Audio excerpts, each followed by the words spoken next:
فأنا ناصح لإخواني بالصدع بالحق تبيض وجوههم. السكوت في مسألة الحزبية يضرها، فاصدع بما تؤمر وأعرض عن المشركين. سلامي على دماج ورجالها والشيخ يحيى ودار العلم يا سعد بانيها. Bismillahirrahmanirrahim. Kita masih di muka surat 196 dari Al-Bidayah wa Nihayah. Sesuai namanya ya, memang kitab sirahnya Ibnu Katsir yang ini. Ibnu Katsir punya sirah yang lain. Ini Bidayah wa Nihayah, permulaan dan akhir.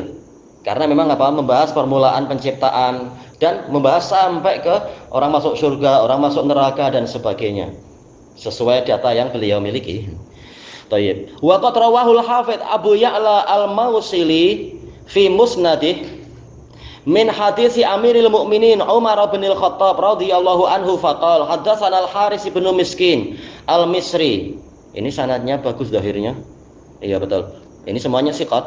Qala haddatsana Abdullah bin Wahab qala akhbarani Hisham bin Sa'ad an Zaid bin Aslam an Abi. Ayahnya adalah Aslam Al-Adawi, tidak diketahui nama bapaknya, dan dia siqah, maulanya Umar. Ada pembahasan enggak catatan kaki? Isnaduhu jayyid. Baik.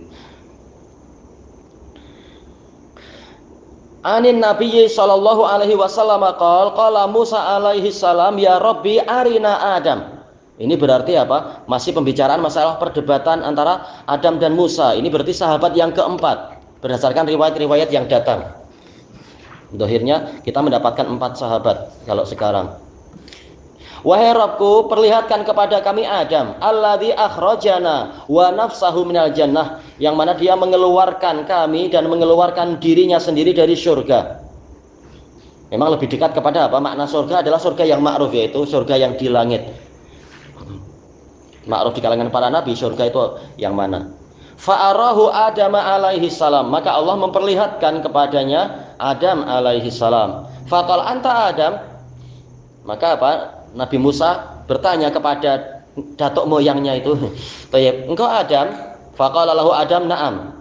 Ya, qal antal ladzi nafakhallahu fika min ruhi, apakah engkau orang yang mana Allah meniupkan ke dalam dirimu sebagian dari ruhnya, wa asjadalaka malaikatah, dan menjadikan malaikatnya sujud kepadamu, wa 'allamakal asma'a kullaha, dan mengajarkan kepadamu nama-nama semuanya.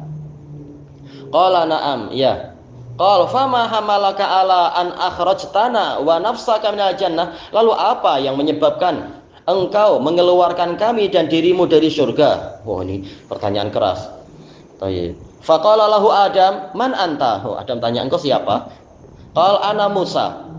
Qal anta Musa nabiyyu Bani Israil, apakah engkau Musa nabinya Bani Israil? Oh, Nabi Adam memang diberi pengetahuan semuanya, nama-nama semua. Beliau tahu Adam dari apa? Bani Israil. Cuma Musa dari Bani Israil. Oh ini orangnya. Tayyib. Langsung tahu ini adalah Nabi Bani Israil kalau setelah diberitahu dia adalah Musa. Antalladzi kallamaka Allahu mi wara'il hijab. Masyaallah, Nabi Adam pun tahu tentang ini. Engkaukah yang diajak oleh Allah bicara dari balik hijab? Falam yaj'al bainaka wa bainahu rasulan min khalqih. Kemudian dia tidak menjadikan antara dirimu dengan dirinya seorang utusan dari makhluknya. Yaitu ini asal tatkala diajak bicara. Tapi bukan mustahil dalam peristiwa-peristiwa yang lain itu malaikat Jibril juga ikut istilahnya mendapatkan perintah untuk menyampaikan ini dan itu, bukan mustahil. Sebagaimana itu kita pahami dari tafsir ayat fa'arsil ila Harun, maka kirimkan utusan kepada Harun. Jadi Nabi Musa sendiri tahu ada malaikat yang menjadi utusan kepada para rasul, sehingga beliau juga dapat utusan, mungkin malaikat Jibril. Beliau minta agar Harun juga dikirimi utusan, yaitu kirimkan juga malaikat ini kepada Harun. Walaupun terkadang langsung diajak bicara oleh oleh Allah Nabi Musa itu. Qala na'am, qal talumuni ala amrin qad sabaqa minallahi azza wa jalla al-qada'u bihi qablu. Apakah engkau mencelaku atas suatu perkara yang mana telah ada lebih dahulu ketetapan dari Allah azza wa jalla tentang ini? Qala Rasulullah SAW fahajja Adamu Musa. Tayyib. Wa rawahu Abu Dawud an Ahmad bin Saleh Al-Misri an Ibni Wahab bihi. Masya Allah. Sanadnya jumpanya di siapa itu? Ibnu Wahab. Tayyib. Qala Abu Ya'la wa haddatsana Muhammad ibnul Musanna. Abu Musa Al-Anazi, gurunya Imam Muslim ya. Tayyib. Qala haddatsana Abdul Malik ibnu Sabbah Al-Misma'i. Qala haddatsana Imran Ar-Rudaini Ibni Abi Mijlas an Yahya bin Ya'mar an Ibni Umar an Umar. Gak dibahas ya malah kali ini. Tayyib. Qala Abu Muhammad yaitu apa? Abu Muhammad berarti kemana ini ya? Anda tak tahu nih yang kunyahnya Abu Muhammad di sanad ini siapa, tak tahu. Dan ini ada di dalam apa? Musnad Abi Ya'la. Berarti entah di antara rawi-rawi itu yang kunyahnya Abu Muhammad. Aktsaru dhanni annahu rafa'ah. Persangkaan besar saya adalah bahwasanya Umar mengangkat hadis ini sampai ke Rasulullah, menisbatkannya kepada Rasulullah SAW. Qal iltaqa Adamu wa Musa. Adam berjumpa dengan Musa. Qala Musa li Adam anta abun nas. Apakah engkau ayah manusia? Memang yang sangat durhaka siapa berarti? Si Darwin itu ya, Charles Robert Darwin. Bapaknya manusia bukan Adam, naudzubillah. Askanakallahu jannatah wa asjadalaka malaikatah. Insyaallah terjemahannya ma'ruf. Qala Adam ya Musa ama tajidu. Ama di sini bukan harful istiftahiyah atau tanbih, tapi apa? Hamzah istifhamiyah dengan manafiyah. Apakah tidak engkau dapatkan? Apakah engkau tidak mendapatkan alayya maktuban, perkara itu telah tercatat atas saya? Qal fahajja Adamu Musa. Jelas ini disingkat ya. Istilahnya Nabi Musa salah apa tatkala menyebutkan kalimat itu sehingga Adam mengatakan apakah engkau tidak mendapatkan itu tercatat. Untuk sanad ini tak disebutkan kan itunya. Nabi Musa mencela Nabi Adam ada apa? Enggak disebutkan. Tapi ma'ruf maksudnya adalah yang tadi itu, masalah keluar dari surga. Fahajja Adamu Musa wa hadzal isnad aidan la ba'sa bih. Kata Imam Ibnu Katsir, sanad ini juga tidak mengapa. Wallahu a'lam. Wa qad taqaddama riwayatul Fadl bin Musa li hadzal hadis anil A'mash an Abi Shalih an Abi Sa'id. Iya, yang sahabat yang kedua, Abu Sa'id Al-Khudri. Telah berlalu sanad ini. Wa riwayatul Imami Ahmad lah, dan juga riwayat Imam Ahmad untuk hadis ini an Affan an Hammad ibn Salamah an Humaid anil Hasan an rajulin qala Hammad adhunnuhu Junduba bin Abdullah al-Bajali. Saya menyangka beliau adalah Jundub bin Abdullah anin Nabi sallallahu alaihi wasallam. Qal laqiya Adamu Musa fadzakara maknah, kemudian menyebutkan maknanya. Baik, wa qad ikhtalafat masalikun nasi fi hadzal hadis. Telah beraneka ragam atau berselisih metode orang-orang untuk memahami hadis ini. Faraddahu qaumun minal qadariyah, maka sekelompok orang dari qadariyah menolak ini. Ya karena apa? Qadariyah mengingkari takdir, sementara hadis ini menyebutkan Adam sudah ditakdirkan itu sebelum Adam dilahirkan. Nah, mereka menolak hadis ini, naudzubillah, berani menolak berita yang sahih, yang berita gaib yang datang dari Nabi Muhammad sallallahu alaihi wasallam dari beberapa sahabat kepada Rasulullah. Lima tadammana min isbatil qadari sabiq.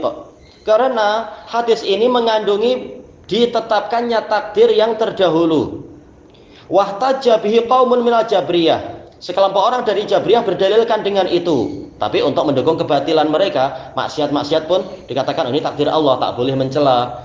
Padahal Nabi Adam bukan berdalilkan dengan takdir untuk membenarkan kemaksiatannya. Beda dengan orang-orang Jabriyah yang berbuat seperti itu. Ini takdir, tak boleh dicela. Orang ini sedang menjalankan perintah kauniyah Allah, kata dia, tak boleh dicela. Padahal Allah yang mencela Adam karena kemaksiatannya itu. Tetapi setelah bertaubat tidak layak untuk dicela. Yang tersisa hanyalah apa? Yang tersisa hanyalah takdir musibah. Nah, untuk musibah boleh kita katakan oh ini takdir Allah. Tapi untuk maksiat tidak boleh kita berdalilkan dengan takdir sebelum kita bertaubat, agar tidak menyemangati orang melakukan itu, kata Imam Ibnu Taimiyah. Wa huwa zahirun lahum badiyar ra'i, dan itulah yang nampak untuk mereka dari apa? Sudut pandang yang pendek, tanpa penelitian lebih dalam. Oh ini boleh berdalilkan dengan takdir untuk berbuat maksiat, tidak boleh mencela orang yang berbuat maksiat karena ini takdir Allah. Ini yang dikatakan badiyur ra'i, tidak memiliki penelitian yang mendalam. Awal pemeriksaan dah langsung oh ini artinya ini, dalilnya ini, selesai. Menjadi dalil untuk kemaksiatan dan akidah yang rusak mereka. Haitsu qala fa hajja Adamu Musa, karena Nabi mengatakan Adam mengalahkan Musa. Berarti apa? Boleh berdalilkan dengan takdir untuk mendukung maksiat, dan ini salah besar dari Jabriyah. Tayyib. Mereka melakukan bid'ah di dalam pemikiran. Lamma taja alaihi bitaqdimi kitabih, tatkala Nabi Adam berhujjah melawan Musa dengan apa? Bahwasanya kitab takdirnya itu sudah ada lebih dahulu. Wa sayatil jawabu an hada, dan akan datang jawaban tentang masalah ini. Cuma apa? Beliau masih menyebutkan orang-orang yang apa istilahnya, metode orang-orang di dalam menjelaskan atau memahami hadis ini. Wa akharun, yang lain mengatakan innama hajjah, hanyalah Nabi Adam berhujjah melawan Musa, yaitu berjaya mengalahkan Musa li'annahu lamahu ala dzambin qattaba min, karena Musa mencela Adam atas dosa yang mana dia telah bertaubat darinya. Iya, jelas ini keliru kalau seperti itu. Karena ada khilaf, apakah sebenarnya Nabi Musa itu mencela Nabi Adam atas dosa yang sudah bertaubat? Dan kata Ibnul Qayyim, tak mungkin Nabi Musa tidak tahu tentang ini, bahwasanya orang yang telah bertaubat tak boleh dicela. Tak mungkin Nabi Musa tak tahu. Kita muslim biasa saja tahu, yang belajar tahu bahwasanya mencela orang yang bertaubat ini terlarang. Takkan kalimullah tidak tahu. Maka yang betul sebenarnya bukan itu. Tapi yang betul adalah apa? Mencela Nabi Adam atas musibah. Nah, Nabi Adam membantah bahwasanya musibah ini sudah ditakdirkan oleh Allah kalau masalah musibah. Tayyib.